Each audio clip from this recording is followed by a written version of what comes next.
Tell me about yourself. Who are you? Name is Nathan Wirth, born in San Francisco in 1966. Currently teaching English at City College of San Francisco. In my spare time, doing that. What kind of artist are you? Can you describe your work? Mostly long exposure, infrared, landscape work, and sometimes the evils of Photoshop. How and why did you become an artist?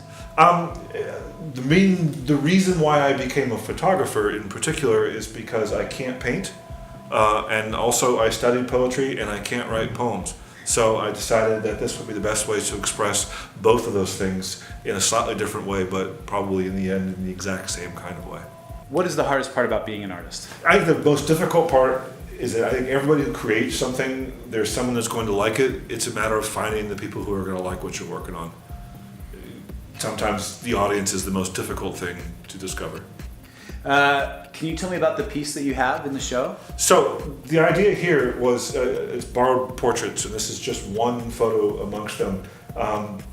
The idea is to take people who fascinated me from the 40s and the 50s and to place them in a traditional landscape, which is what I normally do, and somehow blend the curiosity of how they're remembered with how I do things. So in this case, I've taken the great Alfred Hitchcock and I've dumped him in Point Reyes National Seashore, and I've added one of his most famous birds, which by the way was filmed only about 25 miles north of this very spot, flying towards his head unbeknownst to him to create the suspense that he himself worked on. And the idea of the sort of, pardon my language, fucked upness is to represent the old way of putting photos together also, even though this is horribly cheating with Photoshop.